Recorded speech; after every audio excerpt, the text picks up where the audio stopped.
ॐ ईश्वरो गुरुरात्मेति मूर्तिभेदविभागिने व्योमवद्व्याप्तदेहाय दक्षिणामूर्तये नमः। सदाशिवसमारम्भां शङ्कराचार्यमध्यमाम् अस्मदाचार्यपर्यन्तां वन्दे गुरुपरम्पराम्। ॐ सहनाववतु सहनौ भुनक्तु सह वीर्यङ्करवावहै तेजस्विनावधीतमस्तु मा विद्विषावहै। ॐ शान्ति शान्ति शान्तिः। ॐ पार्थाय प्रतिबोधितां भगवता नारायणेन स्वयं व्यासेन ग्रथितां पुराणमुनिना मध्ये महाभारतम् अद्वैतामृतवर्षिणीं भगवतीम् अष्टादशाध्यायिनीम् अम्ब त्वामनुसन्दधामि भगवत् गीते भवद्वेषिणीम्। यं ब्रह्मा वरुणेन्द्ररुद्रमरुतस्तुन्वन्ति दिव्यैस्तवैः वेदैः साङ्गपदक्रमोपनिषदैर्गायन्ति यं सामगाः। ध्यानावस्थिततद्गतेन मनसा पश्यन्ति यं योगिनः यस्यान्तन्न विदुः सुरासुरगणा देवाय तस्मै नमः।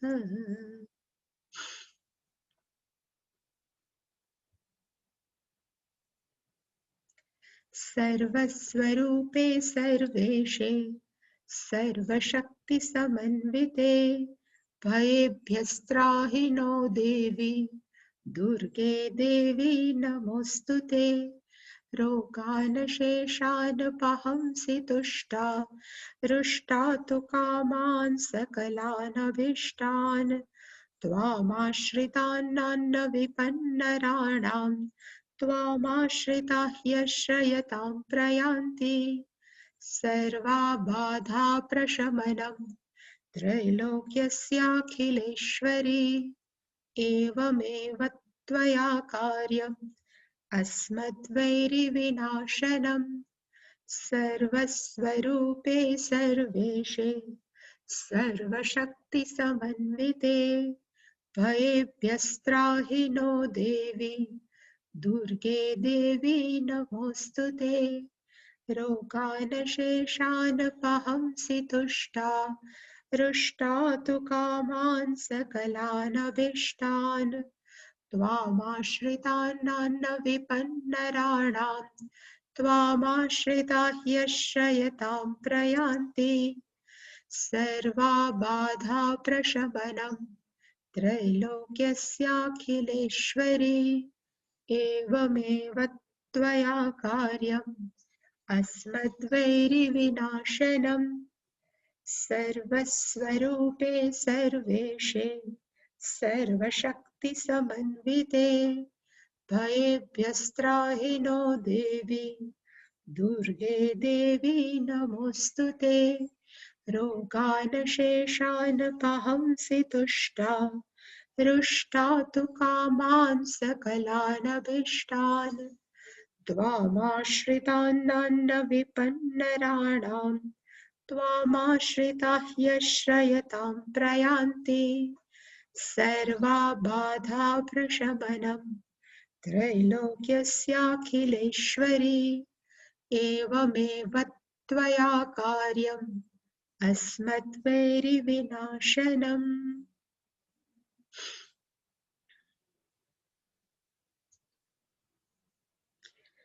अभयं सत्त्वसंशुद्धिः ज्ञानयोगव्यवस्थितिः दानन्दमश्च यज्ञश्च स्वाध्यायस्तप आर्जवम् અહિંસા સત્યમક્રોધઃ ત્યાગઃ શાન્તિરપૈશુનમ દયા ભૂતેષ્વલો લુપ્ત્વમ માર્દવમ હીરચાપલમ તેજઃ ક્ષમા ધૃતિઃ શૌચમ અદ્રોહો નાતિમાનિતા ભવન્તિ સંપદમ દેવીમ અભિજાતસ્ય ભારત.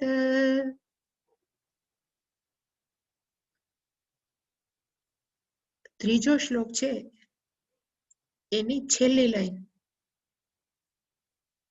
એનો અર્થ છે અભિજાતસ્ય, જે દેવીમ સંપત્તિમ ભવંતિ. આ જેટલું લિસ્ટ છે એ બધા લિસ્ટનું ને શું કહેવાય તો કે દેવી સંપત્તિમ ભવંતિ. આ બધા જ ગુણો છે એ કોને પ્રાપ્ત થાય છે તો કે જે આ ગુણો લઈને જન્મ્યો હોય છે. અભિજાતસ્યનો અર્થ થાય વન હુ ઇઝ બોર્ન, જે આવી રીતે જન્મ હોય તેને આ બધા જ ગુણો હોય. અથવા આપણે એમ પણ કહી શકાય કે જેને આના ઉપર વેલ્યુ હોય, આ બધા ગુણો ઉપર જરાક મૂલ્ય હોય, તો આ બધા જ મૂલ્ય છે માણસ છે એ પોતાની અંદર કેળવી શકે. એટલે કે અપ ટુ નાતિ માનિતા સુધી જેટલું પણ લિસ્ટ છે એ બધું લિસ્ટ છે એ કોનું છે તો કે દૈવી સંપત. અને જે સંપત આપણી પાસે હોય તો એ સંસારાય વિમોક્ષાય, એ સંસારમાંથી આપણને શું કરે તો કે મોક્ષ માટે છે. સંસારાત વિમોક્ષાય એટલે કે સંસારમાંથી મુક્ત કરવા માટે થઈને દેવી સંપત્તિ છે. જ્યારે શંકરાચાર્યજી આપણે જોયું હતું કે બીજી બંને સંપત્તિ છે આસુરી અને રાક્ષસી છે એ નિબંધનાય, એ આપણને શું કરે છે તો કે સંસાર સાથે બાંધે છે. એમાં આપણે 3 મૂલ્યો જોયા હતા. અભયમ, અભયમનો અર્થ આપણે જોયો હતો કે નિડરતા, સાહસિકતા. અને માણસે નિડર શું કામ રહેવું પડે ત્યારે આપણે જોયું હતું કે લગભગ આ યાત્રા છે એ હંમેશા કેવી છે તો કે એકલા કરવાની છે. એમાં ફ્રેન્ડની પણ મદદની જરૂર ન ચાલે, એમાં પરિવારજનો પણ મદદ ન કરી શકે. અને એ બધા ની અંદર પાછા વિઘ્નો પણ આવે, એ વિઘ્નોનો સામનો કરવો. આપણે એકલા હોય તો એમાં પાછા ન પડી જાય એના માટે આપણે સાવધ રહેવું. આ બધા માટે થઈ એક આપણે ગુણ કેળવવો પડે, અને કયો તો કે અભયમ. અને કેવી રીતે કેળવવો તો કે એક જ રીતે કે આપણને જીવનમાં મહત્વ કોનું છે, પરિવારજનોનું છે, સોસાયટીનું છે, ઈશ્વરનું છે કે મૂલ્યનું છે. જો આપણે જીવનની અંદર મૂલ્ય આપણા ધ્યેયનું હોય તો આપણને પરિવારજનો કે સોસાયટી જે કે એનાથી આપણે ડરશું નહીં. પણ જો આપણને મૂલ્ય સંસાર અને પરિવારજનોનું હોય તો આપણને આ રસ્તા ઉપર ચાલતા શું લાગશે તો કે ડર લાગશે. એટલે પહેલી ક્વોલિટી ભગવાને કીધી અભયમ. સત્વ સંશુદ્ધિ, એનો અર્થ પણ આપણે જોયું હતું કે સત્વનો અર્થ થાય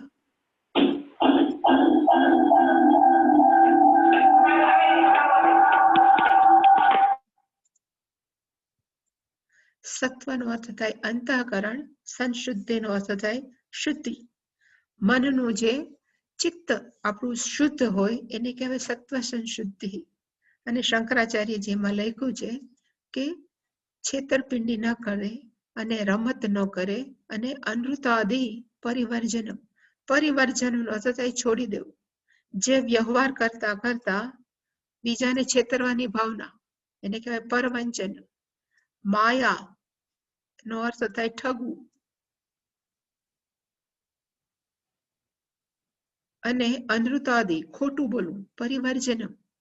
અને જે શુદ્ધ ભાવથી બધાને એકદમ હૃદયથી જે સારો વ્યવહાર કરે એને કહેવાય સત્વ સંશુદ્ધિ. એ પણ આપણે ડિટેલમાં જોયું હતું. જ્ઞાન યોગ વ્યવસ્થિતિ, એનો અર્થ પણ આપણે જોયો હતો કે જ્ઞાનનો અર્થ થાય ખરેખર સાચું શ્રવણમ, યોગનો અર્થ થાય મનનમ, જે આપણે સમજ્યા છીએ શાસ્ત્રમાં કે ગુરુ પાસેથી એનું વ્યવસ્થિત રીતે ફરીવાર એકલા બેસીને પાછું એનું રિપીટેશન કરીને એને સમજવું એને કહેવાય યોગ. અને એકવાર જ્ઞાન અને યોગની અંદર પ્રાપ્તિ થઈ જાય પછી એની અંદર નિષ્ઠા, કમિટમેન્ટ, સમર્પિત થતા, એને શું કહેવાય તો કે વ્યવસ્થિતિ. એટલે કે જ્ઞાન, શ્રવણ, મનન, નિધિધ્યાસન. અને એટલા માટે ભગવાને ભાર આપ્યો હતો, અને મેં ત્યારે પણ કીધું હતું કે અમુક વસ્તુ આપણામાં સહજ રીતે આવે છે.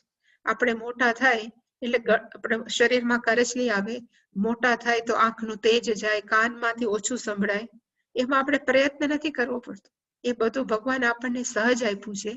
જ્યારે એક જ વસ્તુ અઘરી છે, અને કઈ તો કે આપણે પોતાએ આપણી જાત બદલી અને આત્મજ્ઞાન પ્રાપ્ત કરવું અથવા ઈશ્વરને પ્રાપ્ત કરવું, એ સૌથી અઘરી છે.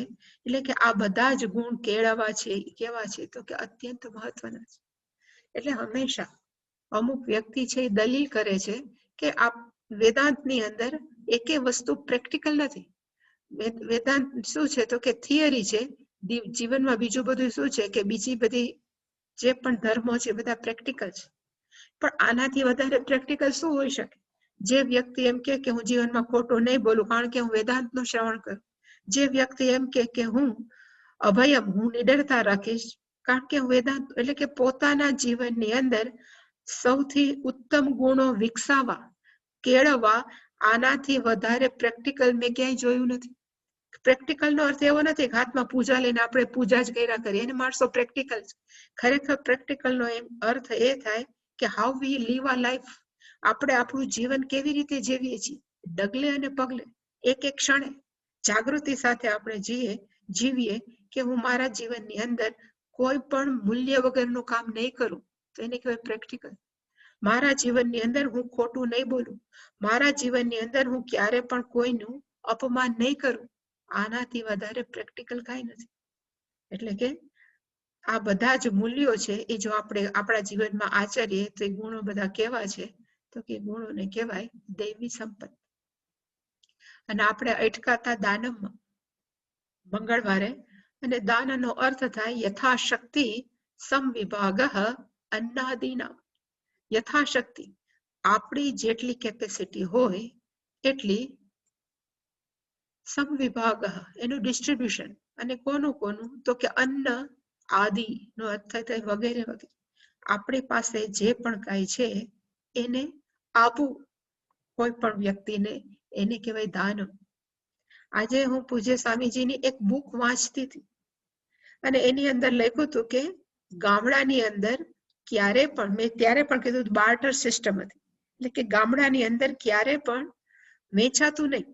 પણ એમાં એક સરસ ઉદાહરણ આપ્યું કે અમારા ગામની એક દીકરી હતી, એ દીકરીને એક કોઈ છોકરા સાથે પરણાવવાની હતી પણ એ લોકો એને ન પરણાવી.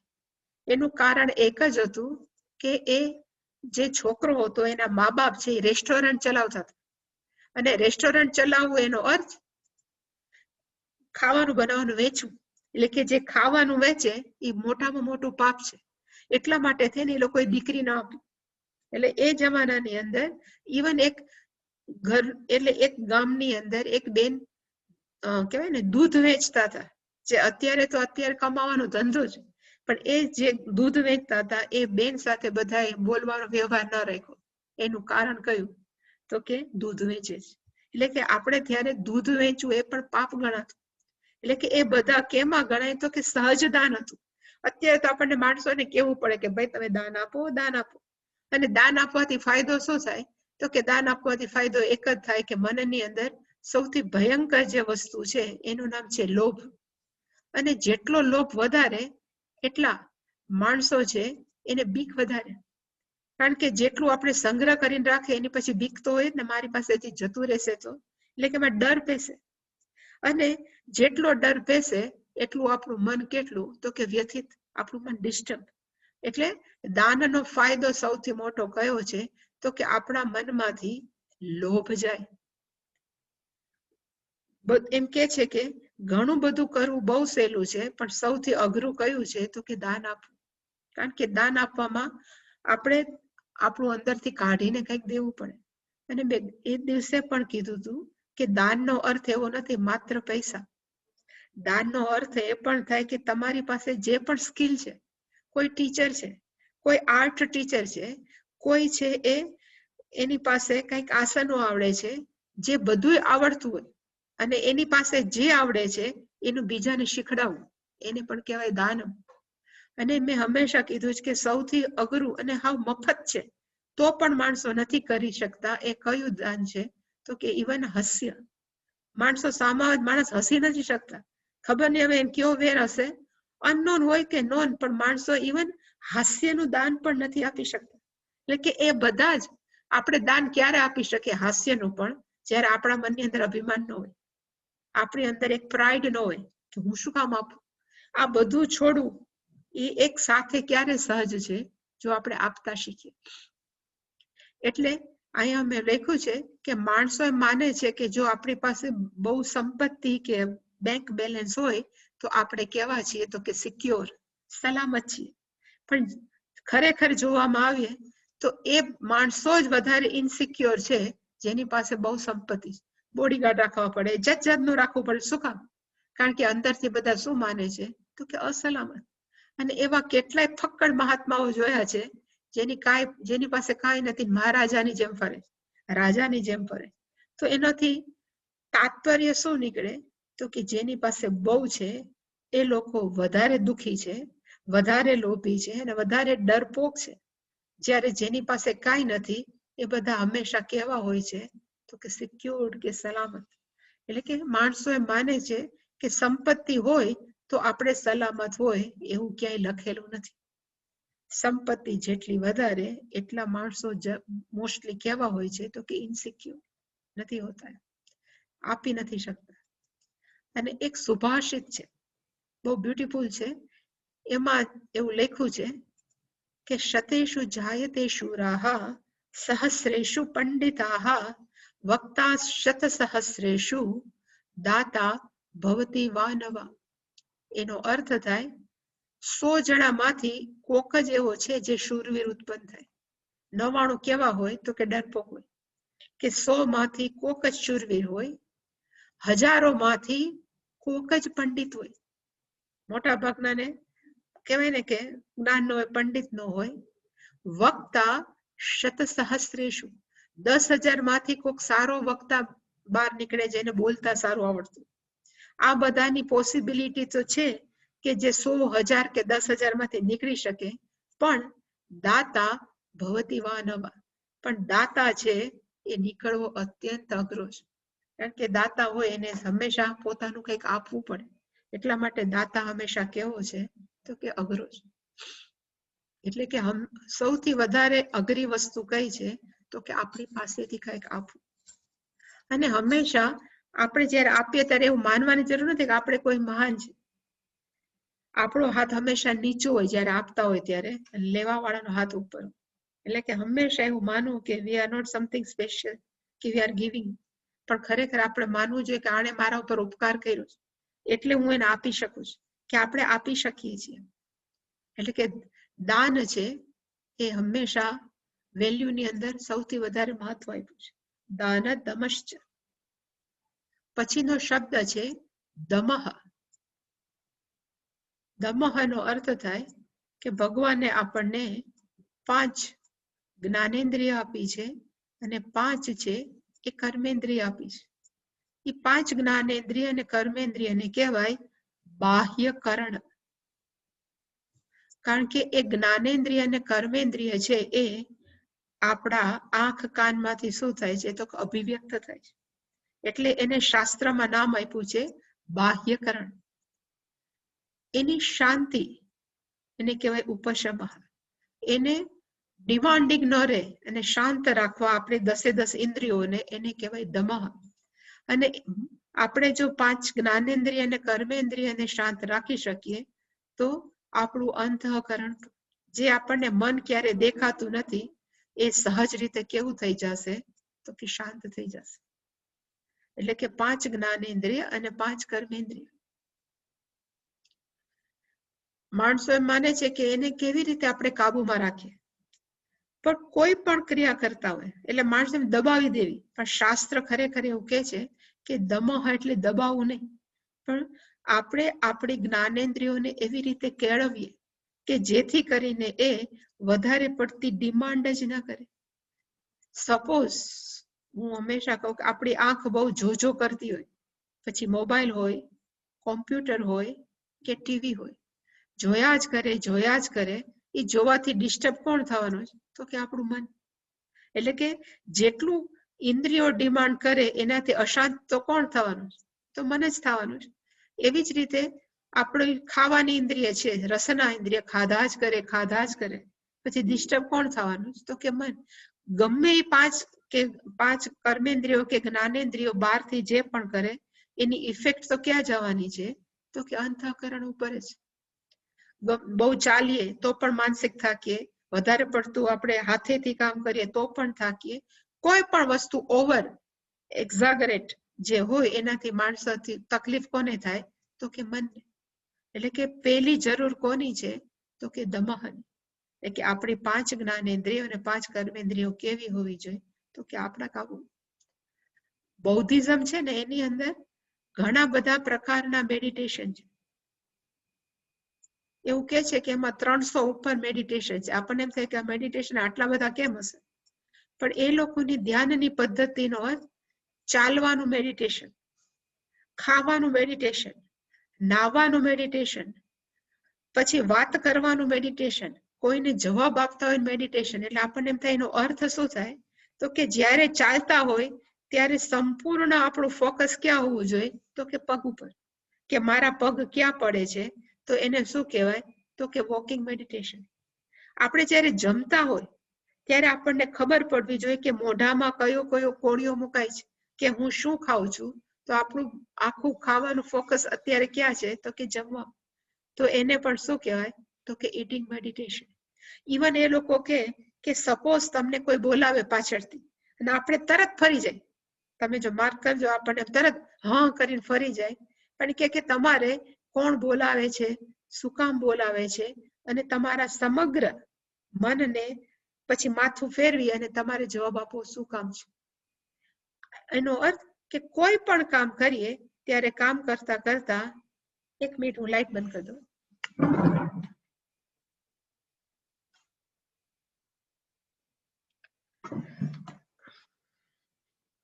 કોઈ પણ કામ કરતા હોય ત્યારે આપણું સંપૂર્ણ મન કોના ઉપર હોવું જોઈએ? તો કે એ ઇન્દ્રિય ઉપર. તો જ કોઈ પણ કાર્ય છે એ આપણે વ્યવસ્થિત કરી શકીએ. અને જો કાર્ય વ્યવસ્થિત થાય તો આપણને માનસિક શાંતિ રહે છે. એટલે એને કીધું કે દમહનો અર્થ શું થાય? બાહ્યકરણાનામ ઉપશમઃ. આપણા જે 5 જ્ઞાનેન્દ્રિયો અને કર્મેન્દ્રિયો જે બહાર છે એને કેવી રાખવી પડે? તો કે શાંત. શાંતનો અર્થ એને આમ કહેવાય ને કે પેલી કરી દેવી એવી નહીં, પણ આપણે કહીએ એટલું કરી શકે. એટલે કે એની લગામ આપણા હાથમાં હોવી જોઈએ. એને કહેવાય દમઃ. કઠોપનિષદ છે ને એની અંદર એક રથ કલ્પના આવી છે. રથ કલ્પનાની અંદર એવું છે કે 5 ઘોડા છે. 5 ઘોડા હોય, પછી એની એક લગામ હોય. લગામ વાળો એક સારથી હોય અને પાછળ રથનો માલિક બેઠો હોય. એ કલ્પનામાં છે કે 5 ઘોડા કયા છે? તો કે આપણી 5 જ્ઞાનેન્દ્રિય. આ જે લગામ હોય એનું નામ શું છે? તો કે એનું નામ છે મનઃ. અને આ જે સારથી છે એ કોણ છે? તો કે બુદ્ધિ તું સારથિમ વિદ્ધિ. આપણી બુદ્ધિ છે એ સારથી છે. 5 જ્ઞાનેન્દ્રિયો ગમે એટલી ડિમાન્ડ કરે. હવે 5 ઘોડા જો પોતપોતાની ગમતી દિશામાં જાય તો રથનું શું થાય? એવી જ રીતે આપણી 5 જ્ઞાનેન્દ્રિયો છે એને ગમે એ કર્યા જ કરે તો આ શરીરનું શું થાય? એટલે કે મનરૂપી લગામથી આ 5 ને મનથી પકડવાના અને જે કરવા દેવું એ જ કરવા દેવાનું. અને કામ કોણ કરશે? તો કે બુદ્ધિ. અને આ જે કલ્પના કરીએ તો આનંદિત કોણ રહેશે? તો કે આપણું મન જ. અહીંયા તો લખ્યું છે આત્માદેવ, અંદર જે કોન્શિયસનેસ છે એનું શું થશે? તો કે આરામથી બેસી શકશે. એ જે આપણે કરીએ એને કહેવાય દમઃ. આપણે આપણા કર્મેન્દ્રિયોના માલિક થાય, એના દાસ નહીં. અત્યારે હવે શિયાળો આવ્યો એટલે અડદિયા આવશે, ચીકી આવશે, અને આ ભાવનગરની અંદર સાની આવશે. એ લોકો બધા સાની બહુ ખાય. એટલે પછી એકવાર ખાય કે બહુ સરસ છે, એટલે વળી 1 ચમચી બહુ સરસ છે, બીજી ચમચી બહુ સરસ છે, ત્રીજી ચમચી. પછી અડદિયો હોય, સાની હોય કે ચીકી હોય, કોઈ પણ આપણે જોઈને ના પાડી શકીએ કે આજનો કોટા પૂરો થયો, હવે કાલે બીજો કોટા આપણે લેશું. જો એવું કરી શકીએ તો આપણે કેવા થઈ ગયા? ધમવાન. આપણે આપણી ઇન્દ્રિયોના માલિક. અને જેવું ઓલો આપણી જીભ એમ કે હજી એક ચમચી લઈ લે ને સાની, અથવા એમ કે ભાઈ થોડુંક હજી એકાદ ચીકીનું કેક લઈ લે, અડદિયો લઈ લે, તો આપણે કેવા કહેવાય? તો કે ગુલામ. આપણે માસ્ટર થવાનું છે, નટુ સ્લેવ, ગુલામ નથી થવાનું. માસ્ટર થાય એને કહેવાય દમહ. એ પણ એક ગુણ આપણે કેળવવાનો છે, અને એ દૈવી સંપત છે ભગવાનના કહેવા પ્રમાણે. પછીનો છે યજ્ઞ. માણસે પોતાના જીવનમાં શું આચરણ કરવું જોઈએ? તો કે યજ્ઞ. એ શંકરાચાર્યજીએ તો એક એક લીટીમાં વાત પૂરી કરી કે શ્રૌત કર્મ અગ્નિહોત્રાદિ સ્માર્ત ચ દેવયજ્ઞાદિ. શ્રૌત કર્મનો અર્થ થાય શ્રુતિને લગતો, અને શ્રુતિનો અર્થ થાય વેદ. વેદોની અંદર અમુક કર્મો કરવાના કીધા છે, યજ્ઞો. એ યજ્ઞો આપણે કરીએ તો એ બધાને કેવા કર્મ કહેવાય? તો કે શ્રૌત કર્મ. અને સ્મૃતિ છે, મનુસ્મૃતિ છે, કે ઇવન આપણા પુરાણો છે, એ બધાને સ્મૃતિ ગ્રંથો કહેવાય. એ પ્રમાણે જો આપણે કર્મ કરીએ તો એ કર્મને કેવા કહેવાય? તો કે સ્માર્ત કર્મ. આપણે જે રુદ્રમ બોલીએ છીએ ને, એ રુદ્રમ છે એ શ્રૌત કર્મ છે. પણ નમો ભવાય છે, શર્વાય છે, એવા એક બોલે છે 11 મંત્રો, માણસો એને રેડી બોલે છે, એને કહેવાય સ્માર્ત કર્મ. એ પણ રુદ્ર છે, પણ એ સ્મૃતિની અંદર છે, પુરાણોની અંદર છે. જ્યારે આ છે એ વેદોની અંદર છે, આપણે જે રુદ્ર બોલીએ.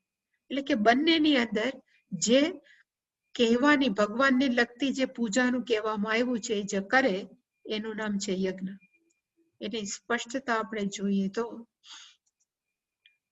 મેં લખ્યું છે કે શ્રૌત કર્મ એટલે શું?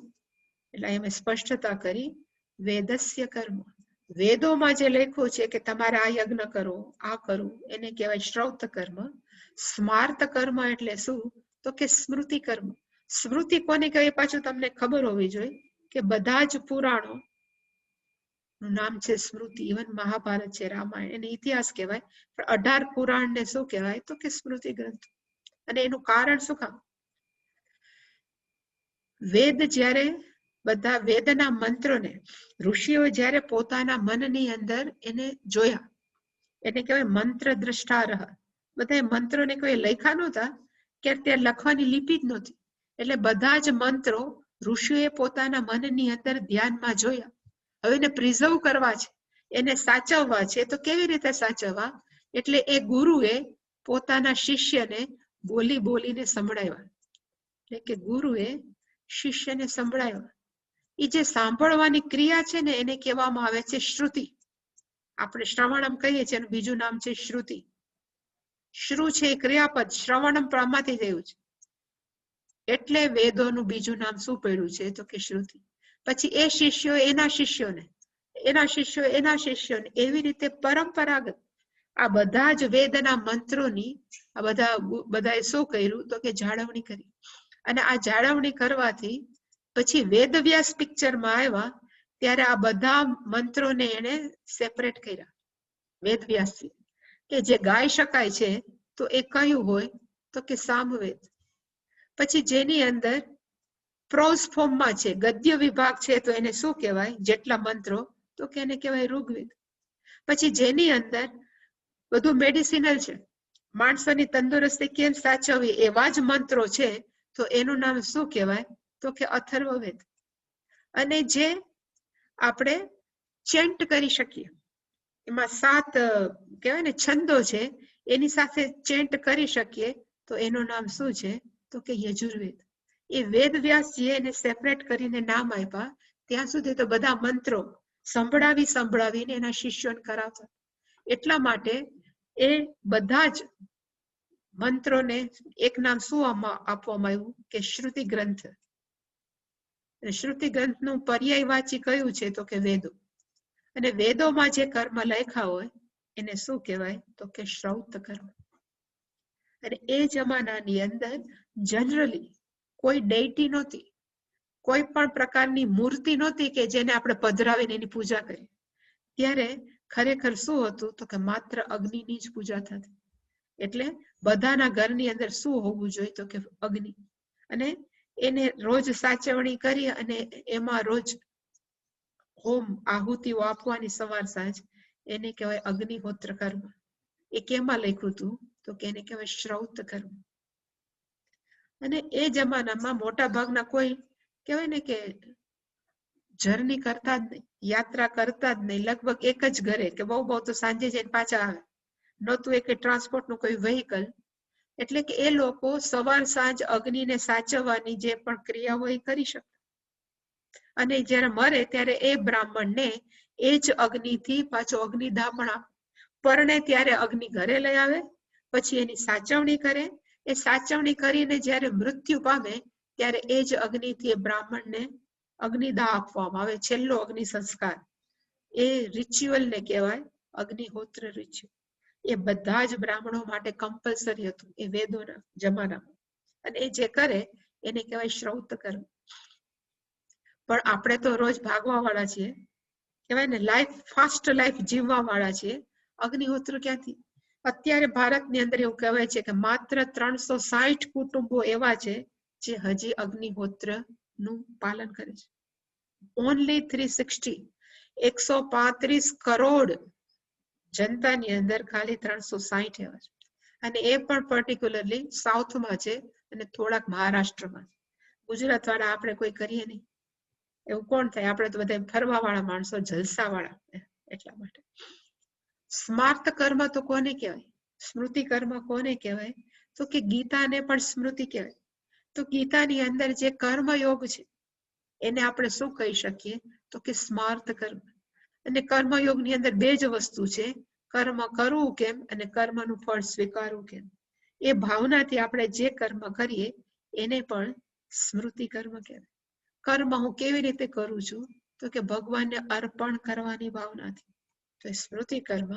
અને કર્મના ફળનો સ્વીકાર કેમ કરું છું તો કે ભગવાને જે પણ દીધું છે ઇઝ અ ગિફ્ટ. એ ભાવનાથી આપણે સ્વીકારીએ છીએ તો એને કહેવાય સ્મૃતિ કર્મ. અને પ્લસ પંચ મહાયજ્ઞ. ખરેખર આમાં યજ્ઞ નથી, પણ આમાં યજ્ઞની ભાવના છે. જ્યારે પણ યજ્ઞ કરીએ ને એમાં પણ દાન જ છે.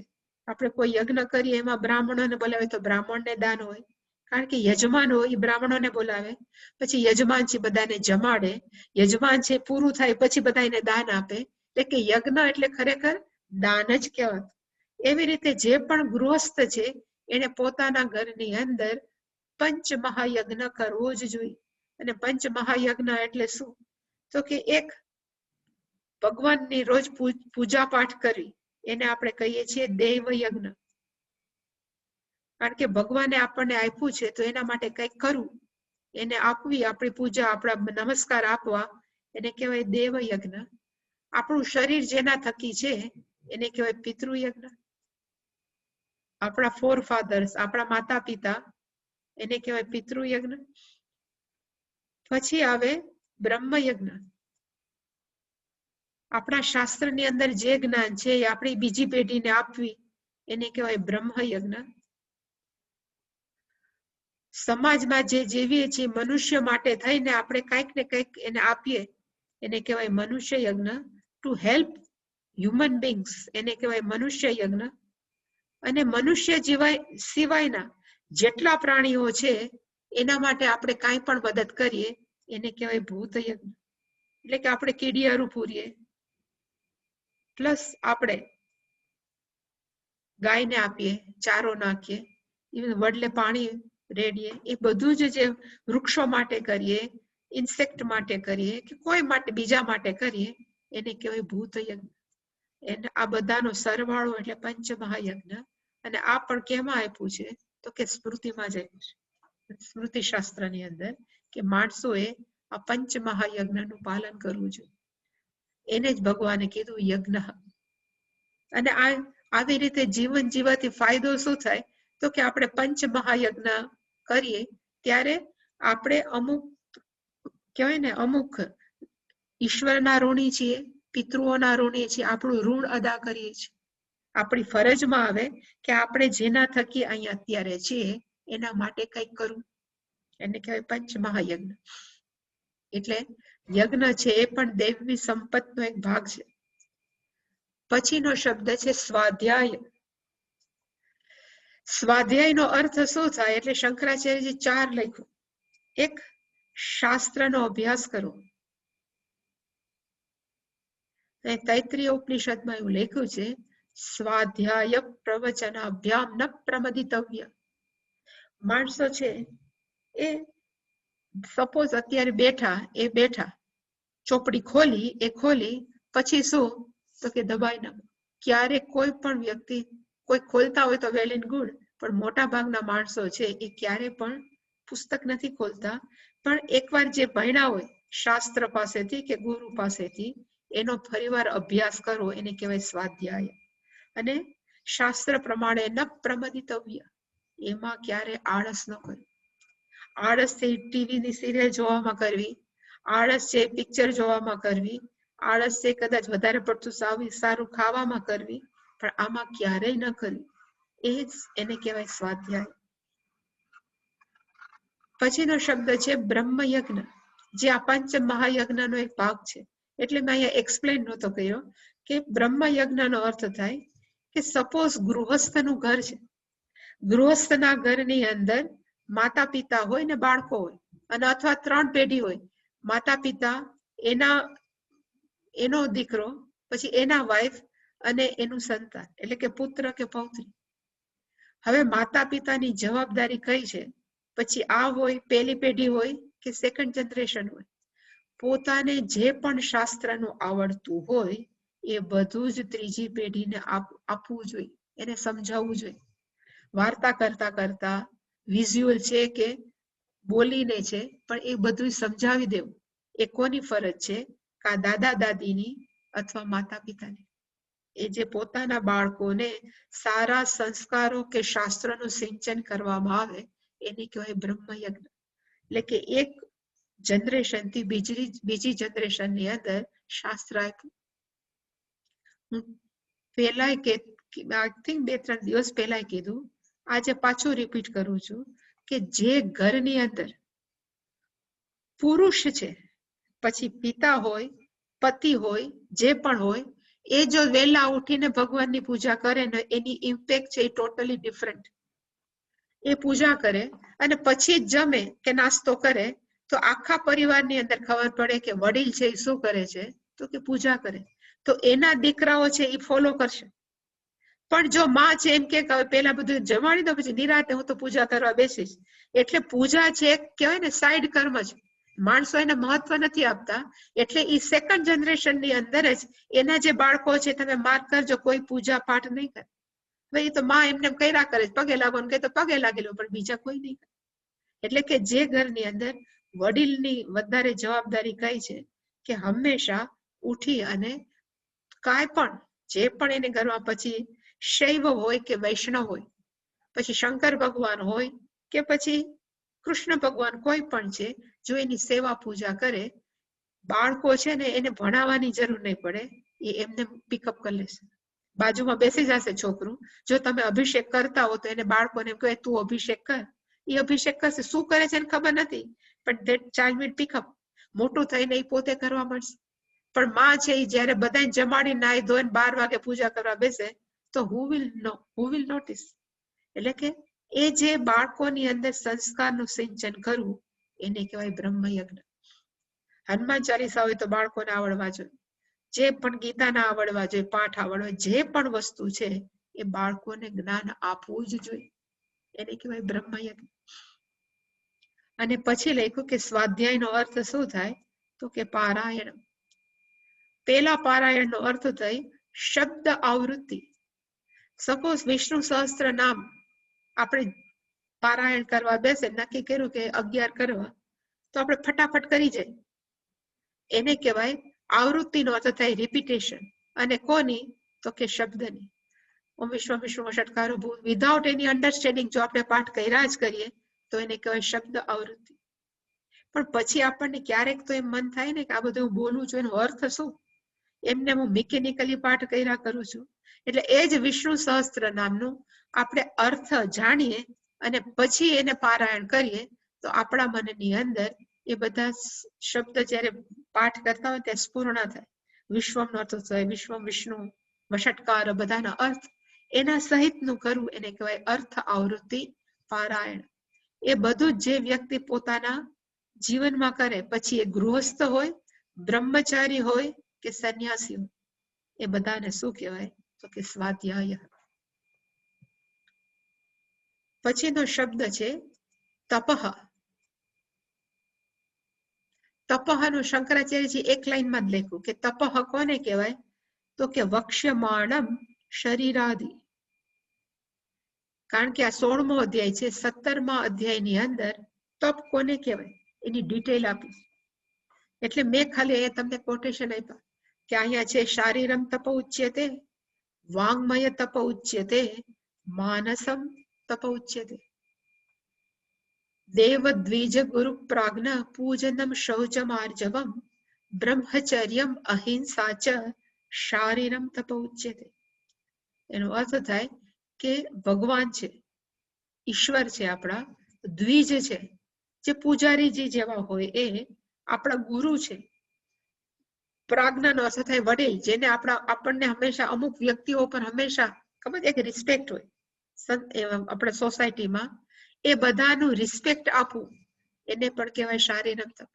માણસો ઘણી વાર રિસ્પેક્ટ નથી આપી શકતા, એને કહેવાય આપી શકે શૌચમ. અત્યારે આપણે ડિટેલમાં જોશું. શૌચમ પવિત્રતા આર્જવવામાં આવશે, એટલે હું નથી ભણાવતી, હમણાં જ આવશે. બ્રહ્મચર્ય પોતાના જે પણ આશ્રમમાં હોય એને વ્યવસ્થિત ફોલો કરવું એને કહેવાય બ્રહ્મચર્ય. અહિંસા પણ હમણાં આવવાની છે. આ બધાને શું કહેવાય તો કે શારીરમ તપસ, શરીરનું તપ છે. પછી વાંગમય વાણીનું તપ કયું તો 17મા અધ્યાયમાં ભગવાન કહે છે વાક્ય, આપણે જે વાક્ય બોલીએ કેવું હોવું જોઈએ અનુદ્વેગ કરો, કોઈને તકલીફ ન થાય એવું. સત્યમ વાક્ય હંમેશા સાચું બોલવું. પ્રિયમ વાક્ય હંમેશા બીજાને ગમે એવું બોલવું. અને હિતમ વાક્ય બીજાના બેનિફિટ માટે બોલવું, બીજાનું સારું થાય એના માટે બોલવું. એને શું કહેવાય તો કે વાંગમય તપ. અને બીજું ફરીવાર સ્વાધ્યાય, જે અહીંયા ઉપર આવ્યું હોય સ્વાધ્યાય અભ્યસન. સ્વાધ્યાયનો અર્થ થાય પારાયણ કરવું અને અભ્યાસનો અર્થ થાય શાસ્ત્રનો સ્ટડી કરવો. એ બધાને શું કહેવાય તો કે વાંગમય તપ. ભણવું ને ભણાવવું એને કહેવાય વાંગમય તપ. પછી માનસમ, આની ડિટેલ તો બહુ છે પણ ત્યારે આપણે જોશું 17માં. અને માનસ તપ ઉચ્યતે. માનસિક તપ કોને કહેવાય એટલે ભગવાને કીધું મનઃ પ્રસાદ. આપણું માઇન્ડ છે ને ચીયરફુલ હોય, પ્રસન્ન અંતઃકરણ એને કહેવાય મનઃ પ્રસાદ. નહીતર માણસોનું જેવું મન હોય ને એવું મોઢા પર મુખાકૃતિ હોય, હસે નહીં. ઘણી વાર દુઃખી હોય તો આપણે એને કહેવાય ને કે આપણે પકડી શકીએ કે આને કઈક પ્રોબ્લેમ છે, આપણે પૂછીએ કે વોટ્સ ધ મેટર. એટલે કે મનઃ પ્રસાદમનો અર્થ થાય ચીયરફુલ માઇન્ડ, પ્રસન્ન અંતઃકરણ. સૌમ્યત્વમ, સૌમ્યનો અર્થ થાય આપણું માઇન્ડ કેવું હોવું જોઈએ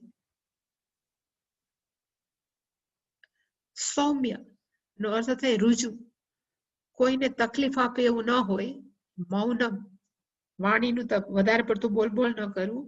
આત્મવિનિગ્રહ આપણા મન ઉપર કાબુ. ભાવ સંશુદ્ધિ વિચારોનું તપ, જેમ ભાવ એમ વિચાર નહીં કરવાના, સારા જ વિચાર કરવાના. આ બધાને શું કહેવાય તો કે માનસમ તપ. અને આ તો હજી મેં કહેવાય ને જસ્ટ ઇન બ્રીફ કીધું, ત્યાં ભગવાને ડિટેલમાં કીધું. પછી આને આ તપ છે એ પાછું સત્વ રજસ તમસ હોઈ શકે. વાંગમય તપ છે એ પણ સત્વ રજસ ને તમસ હોઈ શકે. અને એવી જ રીતે માનસમ તપ છે એ પણ સાત્વિક હોઈ શકે, રાજસિક હોઈ શકે અને તામસિક.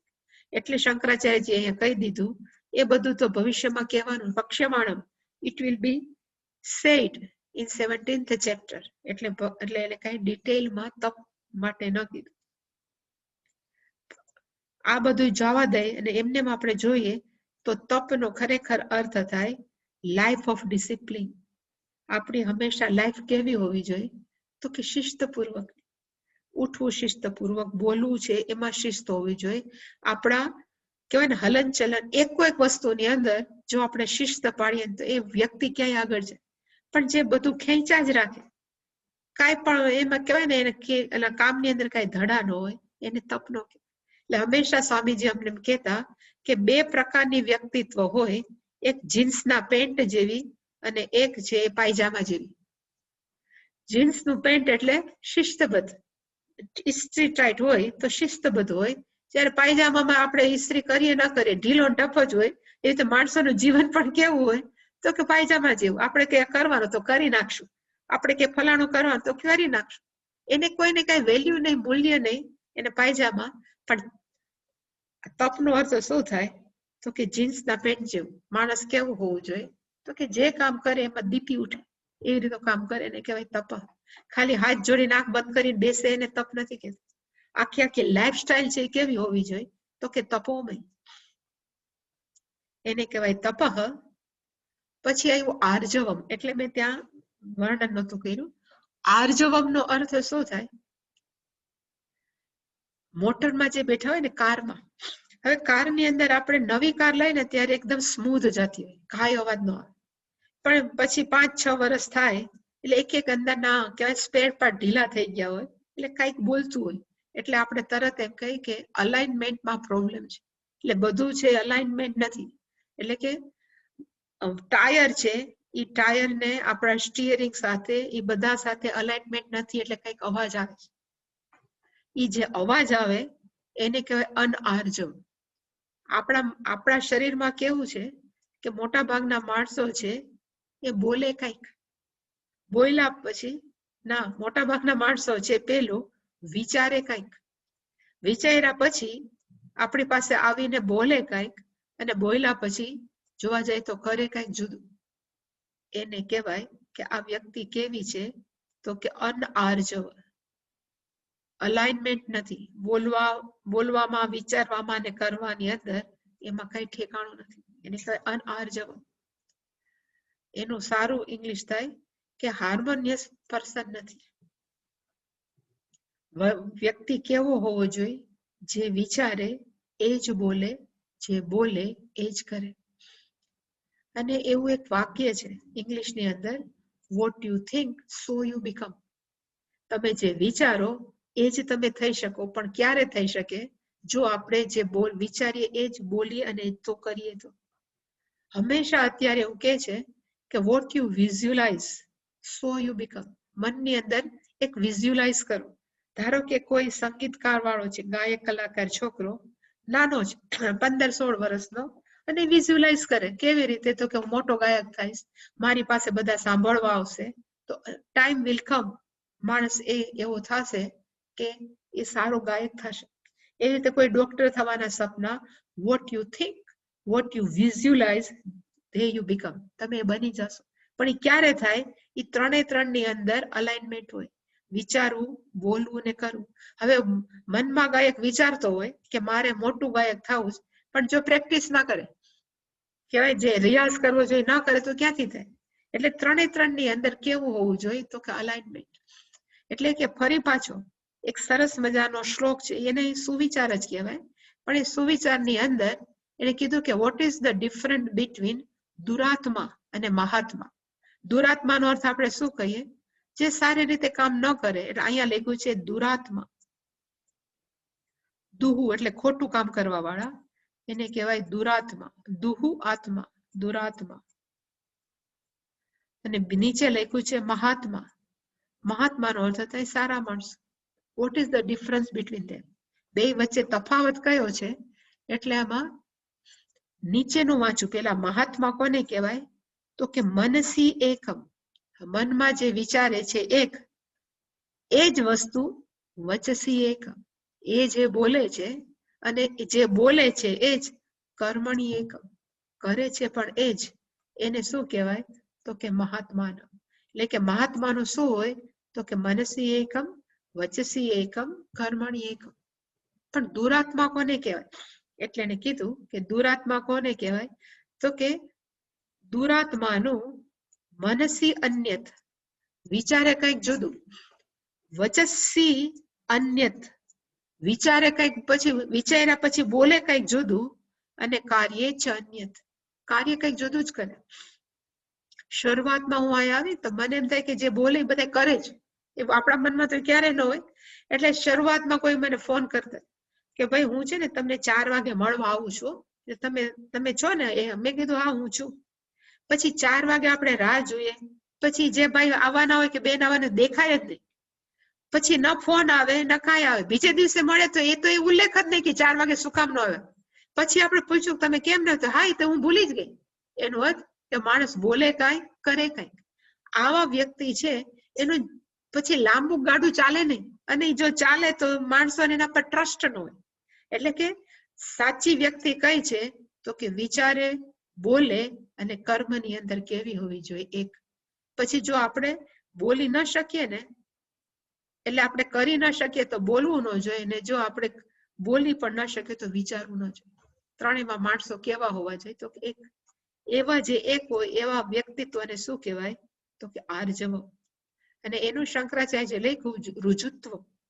પછી એ વ્યક્તિને ક્યારે યાદ રાખવાની જરૂર ન પડે કે હું ફલાણી જગ્યાએ શું બોલ્યો હતો કે મેં શું વિચાર્યું હતું, કારણ કે એને જે વિચાર્યું જ બોલવાનું. અહીંયા માણસોને ઘણી વાર તકલીફ શું થાય કે બોલે આવીને કઈક ને પછી બીજી વાર મળે ત્યારે કઈક બીજું બોલે, કારણ કે એને ખબર જ નથી કે હું શું બોલું છું. એટલે કે એ બધા કોના લક્ષણ છે તો કે દુરાત્મા. એને કહેતા માણસો કેવા હોવા જોઈએ તો કે વિચારે, બોલે અને કર્મમાં એક આર્જવ. બહુ શબ્દ સરસ આર્જવ. આપણા મનમાં તો રુજુ નો અર્થ આપણે કોમળ કહીએ. ગુજરાતીની અંદર રુજુ એટલે કોમળ. આનું મન બહુ રુજુ છે, પણ ખરેખર રુજુ નો અર્થ કોમળ કેવી રીતે કે એ મનથી હંમેશા બીજા માટે કેવો છે તો કે કોમળ કોમળ વિચારવા, કોઈનું ક્યારે અહિત ન કરે એવું રુજુ વ્યક્તિત્વ છે. એટલે એને કહેવાય આર્જવમ. રુજોહો ભાવમ આર્જવમ. પછી બીજો શ્લોક જે આપણે ઓલરેડી આપણે કહેવાય બોલી લીધો તો એ અહિંસા સત્યમ ક્રોધ ત્યાગ શાંતિ અપૈશુનમ દયા ભૂતેશ્વલો લુપ્ત્વમ માર્દવમ હીર ચાપલમ. એની અંદર છે એક અહિંસા, બીજું સત્યમ, ત્રીજું છે અક્રોધ, ચોથું છે ત્યાગ, પાંચમું છે શાંતિ, છઠ્ઠું છે અપૈશુનમ, અહીંયા અ છે. ભૂતેષુ દયા એ છે સાતમું, અલોલુપ્ત્વમ એ છે આઠમું, માર્દવમ એ છે નવમું, રીહિ એ છે 10મું, અને અચાપલમ છે 11મું. પેલામાં 9 હતા અને આમાં 11 થયા. 11 ને 9 20 ભગવાન એમને કહી દીધું. હજી એના પછી નો આવશે, એની અંદર એટલા જ હશે. તમે યાદ રાખજો કે કેટલા હતા. પેલા 9, બીજામાં 11. એમાં પેલો છે અહિંસા, અક્રોધ, અપૈશુનમ આપણે જયારે આવે ત્યારે જોશું, પણ આટલા ટોટલ 11 છે. એમાં પેલું છે અહિંસા. અહિંસાનો અર્થ શું થાય એટલે શંકરાચાર્યજીએ એના ભાષ્યમાં ખાલી આટલું જ લખ્યું, અહિંસનમ. હિંસા ન કરવી, પ્રાણી નામ પીડા વર્જનમ.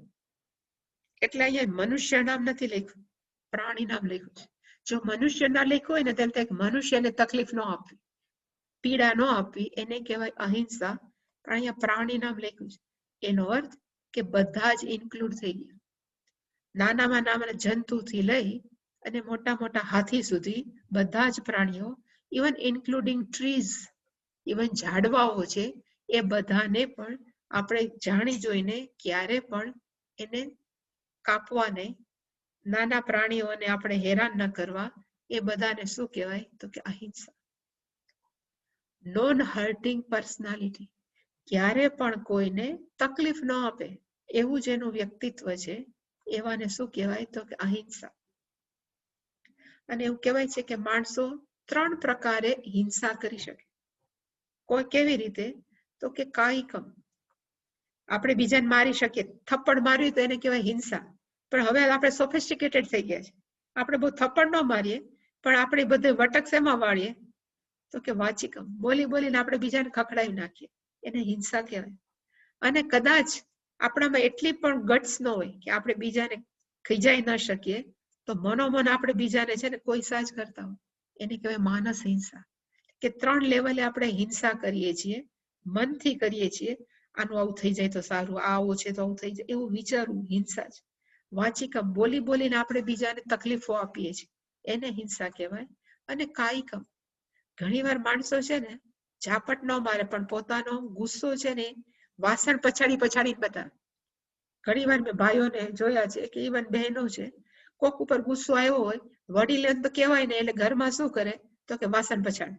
એટલે માણસોને ખબર પડે કે આ બેન છે એનું મગજ ગયું છે, કે ભાઈ છે ને ભાઈનું મગજ ગયું છે એટલે વાસણ પછાડે. પણ એવું પછાડવું એ પણ કાયિક હિંસા છે. બીજાને તકલીફ આપવી એને કહેવાય હિંસા. ને એવું વર્તન ન કરવું એનું નામ છે અહિંસા. સંન્યાસ છે ને, સંન્યાસની અંદર સૌથી મોટામાં મોટી પેલી પ્રતિજ્ઞા કઈ છે તો કે અહિંસા. હું ક્યારે પણ કોઈની પણ માણસોથી લઈને કોઈ પણ પ્રાણીની હું ક્યારે પણ એને તકલીફ આપે એવું વર્તન નહીં કરું. અને પછી એ તો ત્યાંથી જ ચાલુ કરે કે ઇવન દેવોથી લઈ જે બધા દેવતાઓ છે ત્યાંથી સ્ટાર્ટ કરી અને નાના કીડી મકોડા છે એ બધા સાથે હવે હું ક્યારે પણ હિંસાજનક વર્તન નહીં કરું. કારણ કે હવે હું કેવો છું કે કેવી છું તો કે આઉટ ઓફ કોમ્પિટિશન. મને કોઈ પણ જગ્યાએ કોઈ પણ સ્થાન મારે નથી જોતું.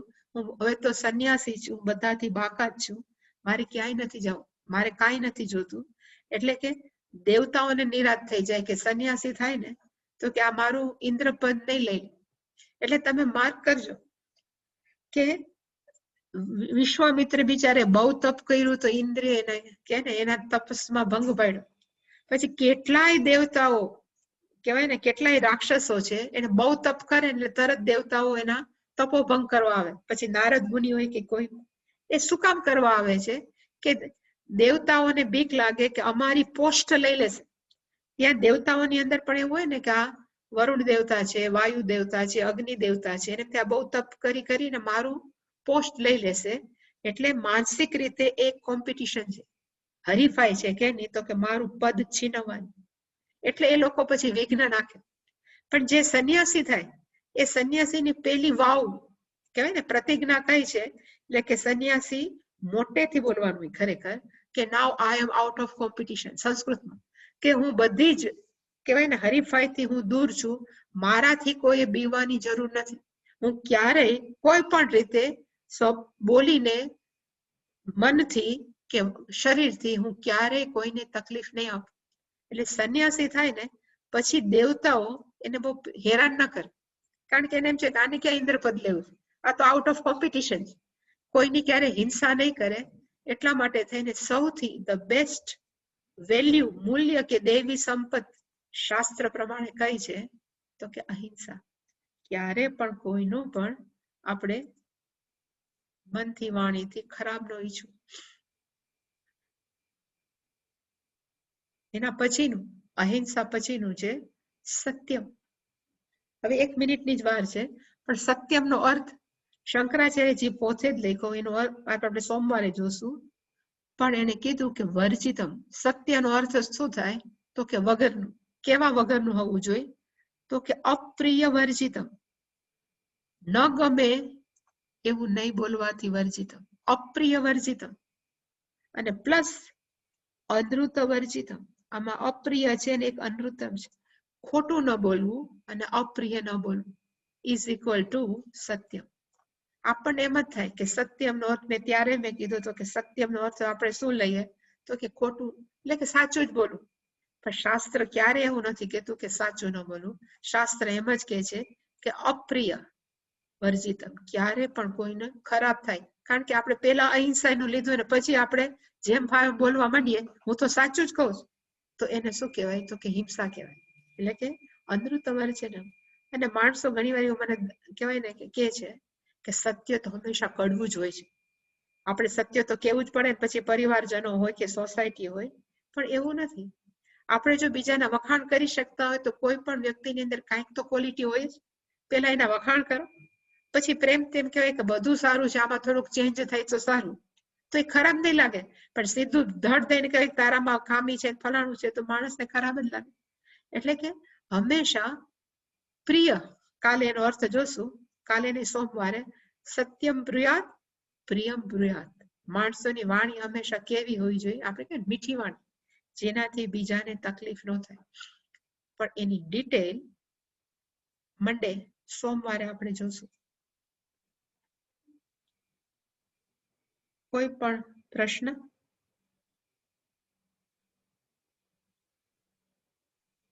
Any question? આ બધું તમે બધા જીવો જ છો.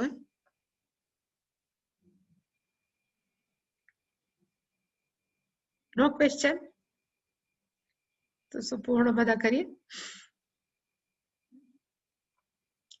ઓમ પૂર્ણમદઃ પૂર્ણમિદં પૂર્ણાત પૂર્ણમુદચ્યતે પૂર્ણસ્ય પૂર્ણમાદાય પૂર્ણમેવાવશિષ્યતે.